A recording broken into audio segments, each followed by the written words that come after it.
Hello everyone, this is Aarti. Welcome to SR education online classes.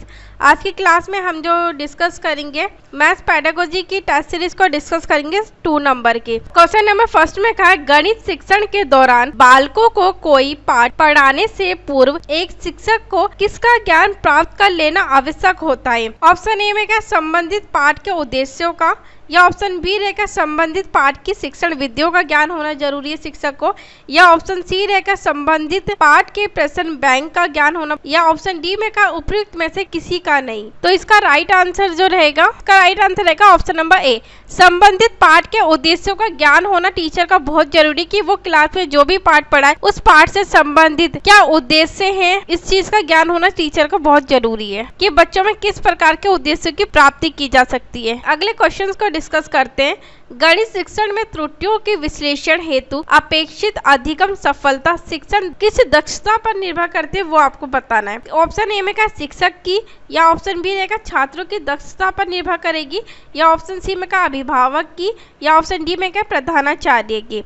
तो इसका right answer रहेगा option number A, शिक्षक की दक्षता पर निर्भर करती है। अगले क्वेश्चन को डिस्कस करते हैं। गणित पढ़ाने के एक उपागम के रूप में समस्या समाधान के बारे में चर्चा करते हुए शिक्षकों ने 4 विचार बताए। निम्नलिखित में से कौन सा विचार इस उपागम के वास्तविक अर्थ को उचित नहीं करता?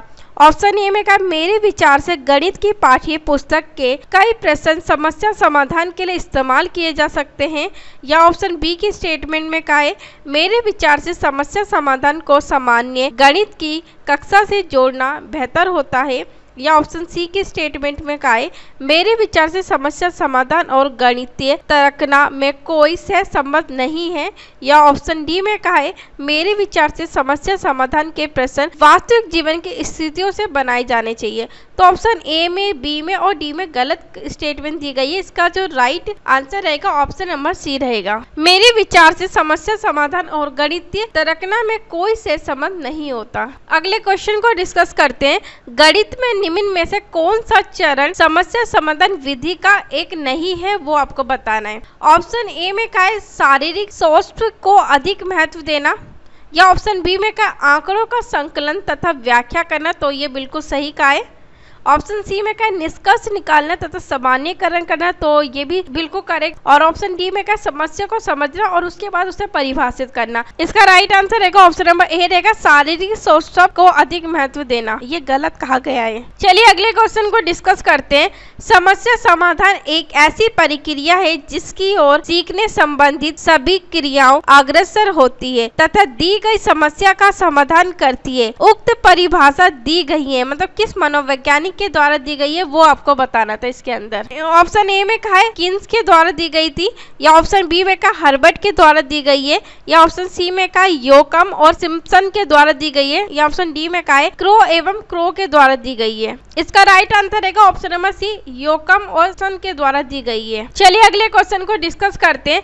क्षेत्र मिति पढ़ाते समय शिक्षक आगे बढ़ने से पहले सभी सूत्र लिख देता है। ये तरीका क्या दर्शाता है कि वह किस उपागम का पालन कर रहा है अध्यापक, वो आपको बताना है। ऑप्शन ए में का निगमन उपागम का, या ऑप्शन बी रहेगा प्रायोगिक उपागम का, या प्रायोगिक उपागम का, या ऑप्शन सी में का व्यवहारिक उपागम का, या ऑप्शन डी में का आगमन उपागम का। तो इसका राइट आंसर रहेगा ऑप्शन नंबर ए, शिक्षक के द्वारा जो अनुपालन किया जा रहा है वो निगमन उपागम का प्रयोग किया जा रहा है। निगमन उपागम में क्या होता है कि बच्चों को कम समय में ज्यादा से ज्यादा चीजों को हम सिखा सके और पढ़ाया जा सके। पहले बच्चों को फॉर्मूले बता दिए जाते हैं, उसके बाद उसी फॉर्मूले से रिलेटिव बच्चों को क्वेश्चन सॉल्व करने होते हैं। तो ये जो मेथड होता है ये निगमन उपागम का होता है। ये जो मेथड है ये बड़ी कक्षाओं के लिए ज्यादा उपयोगी सिद्ध होता है। चलिए अगले क्वेश्चन को डिस्कस करते हैं।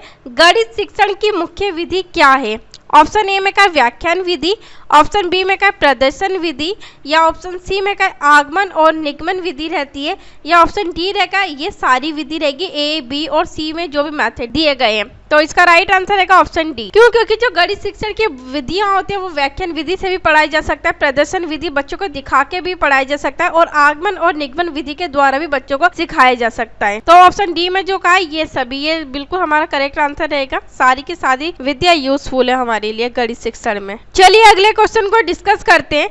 प्राथमिक स्तर पर गणित शिक्षण में बच्चों में त्रुटि की संभावना को कम करने के लिए शिक्षक को चाहिए कि वे क्या करें। ऑप्शन ए में क्या, बालकों में गणितीय चिन्हों के प्रयोग का बार बार अभ्यास कराएं बच्चों से, या ऑप्शन बी रहेगा बालकों में गणित के प्रति सकारात्मक दृष्टिकोण पैदा करे। तो ए और बी में सही का है। ऑप्शन सी में क्या, बालकों को हतोत्साहित ना करें। हाँ तो सही है, बालकों को हतोत्साहित नहीं करना चाहिए। बालकों को कोई चीज नहीं आ रही तो उसे मोटिवेट करके दोबारा से सिखाया जा सके, बालकों को तत्पर बनाया जा सके सीखने के लिए। इसलिए इसका जो राइट आंसर रहेगा ऑप्शन नंबर डी रहेगा, क्योंकि ए, बी और सी कथन में जो दिए गए बिल्कुल करेक्ट दिए गए। चलिए अगले क्वेश्चन को डिस्कस करते हैं। उच्च प्राथमिक स्तर पर गणित शिक्षण का सार्वत्रिक महत्व किस रूप में होता है। ऑप्शन ए में का भौतिक रूप में, या ऑप्शन बी रहेगा बच्चों के मानसिक रूप में, या ऑप्शन सी में का बच्चों के व्यवहारिक रूप में, व्यवहार में चेंज आता है, बिहेवियर में चेंज आता है, या ऑप्शन डी रहेगा आध्यात्मिक रूप में चेंज आता है। इसका राइट आंसर रहेगा ऑप्शन नंबर सी रहेगा, व्यवहारिक रूप में बच्चों में चेंज आता है उच्च प्राथमिक स्तर पर। चलिए अगले क्वेश्चन को डिस्कस करते हैं। बालकों में गणित संबंधित त्रुटियों का पता लगाने के लिए क्या करना चाहिए शिक्षक के द्वारा गणित के अंदर। ऑप्शन ए में का उपचारात्मक परीक्षण करना चाहिए, या ऑप्शन बी में का निदानात्मक परीक्षण करना चाहिए, या ऑप्शन सी में का मौखिक परीक्षण लेना चाहिए शिक्षक के द्वारा, या ऑप्शन डी में का स्वभाव परीक्षण होना चाहिए। इसका राइट आंसर रहेगा ऑप्शन नंबर बी, निदानात्मक परीक्षण शिक्षक के द्वारा लिया जाना चाहिए।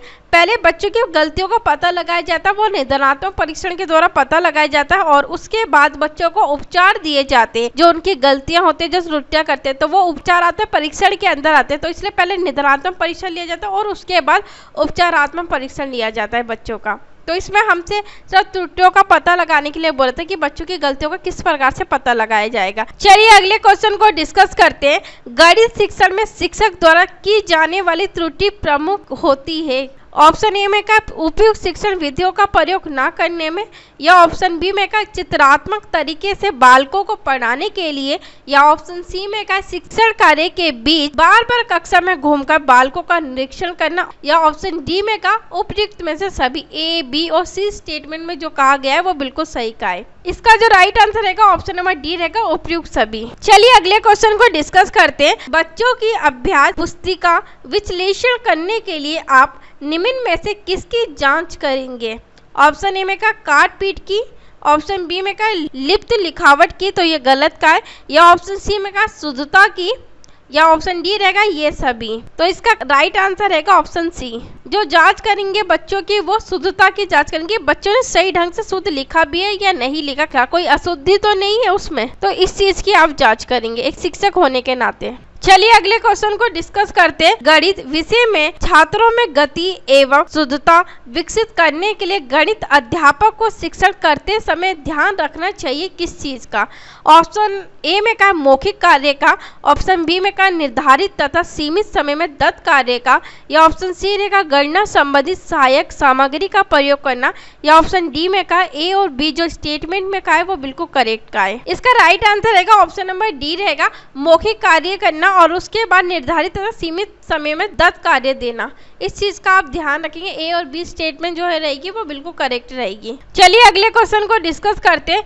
भिन्नों का योग पढ़ाते समय शिक्षक को नीचे दी हुई एक त्रुटि ज्ञात हुई। 1/2 प्लस 1/3 बराबर 2/5। इस स्थिति में शिक्षक को उपचारात्मक कार्य के रूप में क्या करना चाहिए जिससे कि बच्चों की गलतियां सुधारी जा सके। ऑप्शन ए में क्या प्रत्येक भिन्न के परिणामों को समझने में बच्चों की सहायता करे, तो ये गलत का है। ऑप्शन बी में क्या है लघुत्तम समावर्तीय की अवधारणा को समझने में बच्चों की सहायता करें, या ऑप्शन सी और डी को भी देख लेते। सी में क्या है बच्चों से कहे कि वे अधिक से अधिक अभ्यास करें, तो सी में भी गलत का है। अगर बच्चों को समझ नहीं आ रहा तो वो जब जितनी प्रैक्टिस करेंगे तो वो गलत करेंगे जब उन्हें अवधारणा ही नहीं समझ आ रही है। और ऑप्शन डी में क्या है इसमें अधिक हस्तक्षेप नहीं करना चाहिए क्योंकि बच्चे जैसे ही बड़े होंगे वे समझ जाएंगे। तो ऑप्शन डी में भी गलत का। क्यों? अगर छोटी उम्र से ही बच्चे गलतियां कर रहे, अगर वो उस अवधारणा को नहीं समझ पा रहे तो जब बड़े होंगे तो वो कैसे समझ पाएंगे और कैसे चीजों को कर पाएंगे, तो वो तो गलत अवधारणा ही विकसित होगी। तो इसका जो करेक्ट आंसर रहेगा ऑप्शन नंबर बी रहेगा, लघुत्तम समावर्तीय की अवधारणा को समझने में बच्चों की सहायता करे ताकि जो बच्चों से गलती हो रही है 1/2 प्लस 1/3 बराबर 2/5 की अवधारणा सही सही ढंग से बच्चों में विकसित नहीं हो पाई, इसलिए गलतियां कर रहे हैं बच्चे। आज की क्लास को यही समाप्त करते हैं। अगली क्लास में अगले टेस्ट सीरीज से रिलेटेड क्वेश्चन को डिस्कस करेंगे। अगर आपको सभी टेस्ट सीरीज के पीडीएफ चाहिए, चाहे मैं अभी करवा रही हूँ या पहले आपको करवा दी गई है, आने वाले टाइम में आपको करवाती है, जितने भी हमारे टीचिंग के एग्जाम्स होते हैं, चाहे वो केवीएस का हो, डीएसएसबी का हो, सीटेट का हो, स्टेट के जितने भी एग्जाम्स होते हैं,